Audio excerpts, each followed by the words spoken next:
സുഗമോദേവി സീരിയലിന്റെ latest episode റിവ്യൂയിലേക്ക് എല്ലാവർക്കും സ്വാഗതം. അങ്ങനെ ദേവികയെ സഹായിക്കാനായിട്ട് പ്രഭയാണെങ്കിൽ ആ ഐഡിയ പറയുന്നു. അതായത് അപകടത്തിൽപ്പെട്ട സ്ത്രീയെ കുറച്ചു ദിവസത്തേക്ക് ചന്ദ്രോത്ത് വീട്ടിൽ താമസിപ്പിക്കാമെന്ന്. ആദ്യമൊക്കെ സിദ്ധാർത്ഥിന് എതിർത്തെങ്കിലും പിന്നീട് അതിന് സമ്മതിക്കുന്നുണ്ട്. അങ്ങനെ ദേവിക ഭാർഗവിയെ കാണുന്നുണ്ട്. ഭാർഗവിയോട് തമാശ രൂപേണ കുറച്ച് കാര്യങ്ങൾ ചോദിച്ചതിന് ശേഷം അവരെ സമാധാനിപ്പിക്കുന്ന രീതിയിലൊക്കെ തന്നെ സംസാരിക്കുന്നു. അങ്ങനെ എല്ലാം കൊണ്ട് തോറ്റുപോയ ഒരവസ്ഥയിലാണ് ഋഷിയാണെങ്കിൽ തന്റെ ലീയുടെ കല്ലറയ്ക്ക് അരികിലേക്ക് പോകുന്നുണ്ട്. എന്നിട്ട് അവളോട് പറയുകയാണ്, ഇത്രയും ദിവസത്തിന്റെ കാണാൻ വരാതിരുന്നത് അവരോടുള്ള പക തീർത്തിട്ട് വരാമെന്ന് കരുതിയിട്ടാണെന്നൊക്കെ. എന്തായാലും ഞാൻ അവരെ കൊല്ലും, അവർ ഈ ഭൂമിയിൽ ജീവിച്ചിരിക്കാൻ യോഗ്യയല്ല എന്നൊക്കെ പറയുന്നുണ്ട്. ഇതൊക്കെ തന്നെ കേൾക്കുന്ന CP ആണെങ്കിൽ അത് അരുന്ധതിയോട് പോയിട്ട് പറയുകയാണ്. ഋഷിയുടെ പകയുടെ ആഴം എത്രത്തോളം ഉണ്ടെന്ന് അരുന്ധതിക്ക് മനസ്സിലാവുന്നുണ്ട്. അരുന്ധതിക്കാണെങ്കിൽ ആകെ പേടിയാവുകയാണ്. ഋഷിയാണെങ്കിൽ എന്തെങ്കിലും ആപത്തിൽ ചെന്ന് ചാടുമോ എന്ന് അവർ ഭയക്കുന്നു.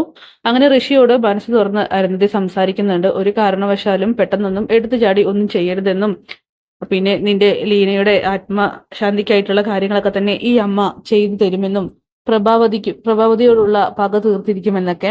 അങ്ങനെ ഋഷി പറയുന്നുണ്ട്, അവരിപ്പോൾ ഒറ്റയ്ക്കല്ലല്ലോ, എല്ലാം കൊണ്ടും അവർ നന്മമരം ആയിക്കൊണ്ടിരിക്കുകയാണ്. ഇപ്പോ അവരുടെ ഭർത്താവും നമ്മളെ വെല്ലുവിളിച്ചിരിക്കല്ലേ എന്നൊക്കെ ചോദിക്കുമ്പോൾ എല്ലാം ശരിയാകും, നീ ഒന്ന് സമാധാനത്തോടെ ഇരിക്കാനായിട്ട് അരുന്ധതിയാണെങ്കിൽ ഋഷിയോട് ആവശ്യപ്പെടുന്നു.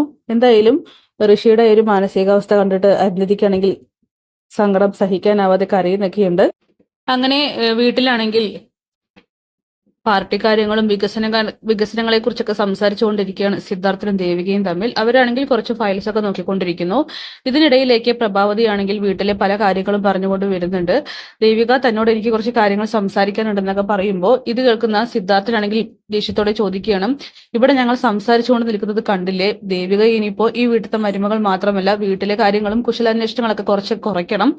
മാത്രമല്ല അവൾ ഈ നാടിന്റെ MLA ആണ്, 2 ലക്ഷത്തോളം വരുന്ന ആളുകളുടെ ജനപ്രതിനിധിയാണ്. അതുകൊണ്ട് വെറുതെ അവളെ ഡിസ്റ്റർബ് ചെയ്യാൻ നിൽക്കരുതെന്നൊക്കെ പറയുകയാണ്.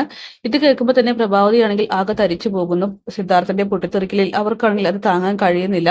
അങ്ങനെ സോറി എന്നൊക്കെ പറയുമ്പോൾ, അമ്മ ഒന്നും വിചാരിക്കരുത്, അച്ഛൻ പ്രധാനപ്പെട്ട ഒരു കാര്യത്തെക്കുറിച്ച് ചർച്ച ചെയ്യുകയായിരുന്നു, അമ്മ എന്താണ് പറയാമെന്നൊക്കെ ചോദിക്കുകയാണ്. എന്തായാലും പ്രഭാവതിക്കാണെങ്കിൽ അത് വല്ലാത്തൊരു ഷോക്കാവുകയാണ്. അവരാണെങ്കിൽ പറയാൻ വന്ന കാര്യം അങ്ങ് വിട്ടു പോകുന്നുണ്ട്. അങ്ങനെ ദേവിക്ക് മനസ്സിലാവുകയാണ് തന്റെ ആ ഒരു ജീവിതം, അതായത് പുതിയ ജീവിതം കുടുംബത്തെ കുറച്ചൊക്കെ തന്നെ അഫക്റ്റ് ചെയ്യുമെന്ന്. പിന്നീട് എന്തുകൊണ്ടും പ്രഭാവതി ദേവികയ്ക്ക് സപ്പോർട്ട് ചെയ്ത് നിൽക്കുന്നത് കാണുമ്പോൾ രജനിക്കാണെങ്കിൽ സഹിക്കാനായിട്ട് കഴിയുന്നില്ല. അങ്ങനെ രജനിയാണെങ്കിൽ ഗിരീഷിനോട് പറയുന്നു, ദേവിക നാട്ടിലെ കാര്യങ്ങൾ മാത്രം ഇങ്ങനെ നോക്കി നടന്നാൽ പോരാ, അമ്മ വിളിച്ചിരുന്നു, അമ്മയെ അച്ഛൻ വഴക്ക് പറഞ്ഞത്രേ, എന്തിനാ അവളെ അച്ഛൻ എത്രത്തോളം സപ്പോർട്ട് ചെയ്തത്, പിന്നെ അവളൊരു മരുമകൾ കൂടിയല്ലേ, വീട്ടിലെ കാര്യങ്ങളും അവൾ നോക്കേണ്ടതെന്നൊക്കെ ചോദിക്കുമ്പോൾ ഗിരി പറയുന്നുണ്ട്, നാടിന്റെ വികസനം അതാണല്ലോ മുൻകണ്ടുകൊണ്ട് അവൾ MLA ആയിട്ട് മത്സരിക്കാനായിട്ട് നിന്നത്. അപ്പൊ പിന്നെ ദേവിക്ക് കുറച്ച് കർത്തവ്യങ്ങളുണ്ട്, വീട്ടിലെ കാര്യങ്ങളൊക്കെ തന്നെ അഡ്ജസ്റ്റ് ചെയ്ത് പോകേണ്ടി വരുമെന്നൊക്കെ പറയുകയാണ്. ഇത് കേൾക്കുമ്പോൾ രജനി പറയുന്നുണ്ട്, ഞാൻ എത്രയും പെട്ടെന്ന് വീട്ടിലേക്ക് പോയിട്ട് ഈ കാര്യത്തിൽ ഒരു തീരുമാനം ഉണ്ടാക്കും.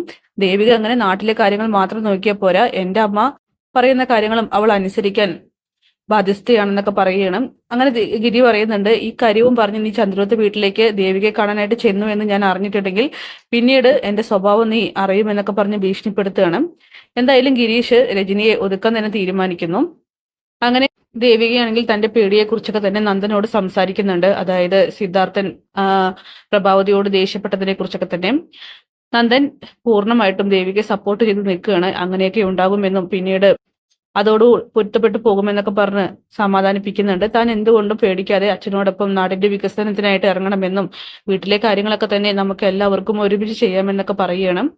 അങ്ങനെ ദേവികയ്ക്കാണ് ചെറിയൊരു പേടിയൊക്കെ വരുന്നുണ്ട്. പ്രഭാവതി വീണ്ടും പഴയ സ്വഭാവത്തിലേക്ക് പോകുമോ, തന്റെ ഒരു മാറ്റം കണ്ട് ഒരുപക്ഷെ അസൂയപ്പെട്ടേക്കാം എന്നുള്ള കാര്യം ദേവികയ്ക്ക് മനസ്സിലാവുകയാണ്.